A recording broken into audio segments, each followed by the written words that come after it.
The research is clear. If someone gives us a compliment, these 3 responses are the absolute worst. Come on, man, just take the compliment.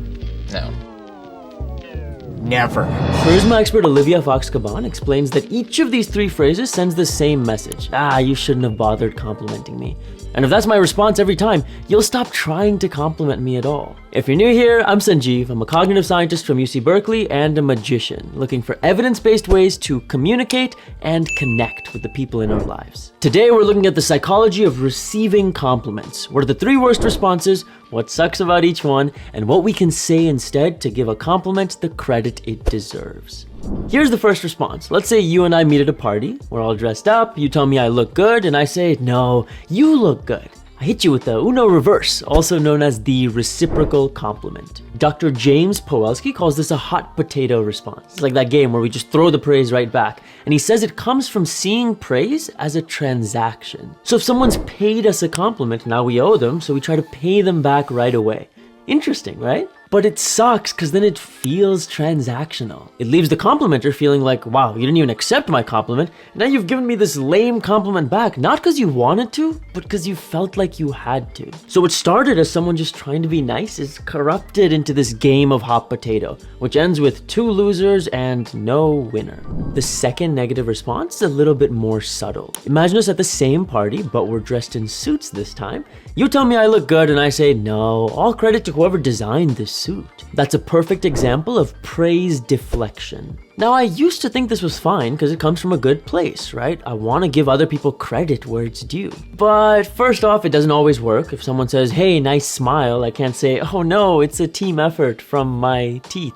And second, we're still not acknowledging the compliment. We're not appreciating the giver's intention of wanting to appreciate us. But why do we keep doing this? Well, Dr. Powelski says that praise deflection comes from a fear of being vulnerable. A fear of having any spotlight on us, so we quickly move it onto someone else instead of taking the praise ourselves. And as we keep pushing the spotlight away, we're actually pushing our complimenters away, keeping us alone and in the dark.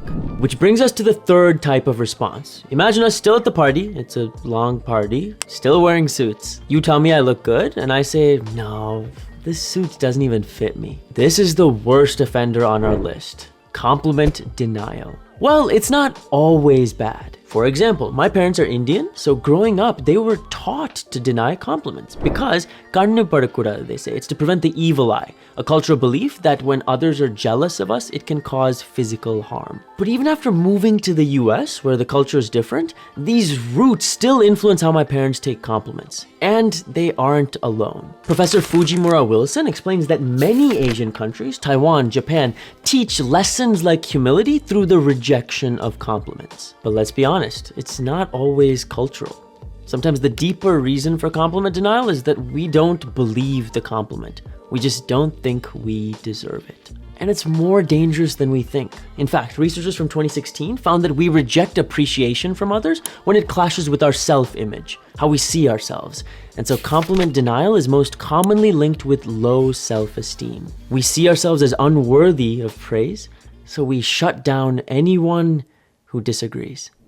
So what can we do about all this? Well, each of these 3 responses came from an underlying feeling, right? Either seeing praise the transaction, or a fear of vulnerability, or low self-esteem. And sure, we can't solve them in a 5-minute video, but identifying these feelings and calling them out, that awareness is a huge step towards overcoming them. Until finally we can replace our response to a compliment with what every paper and psychologist recommends. We're at the same party, you tell me I look good, I smile, oh, thank you. That's it. 3 reasons why. 1, this response actually accepts the compliment, non-verbally with the smile and verbally with the thank you.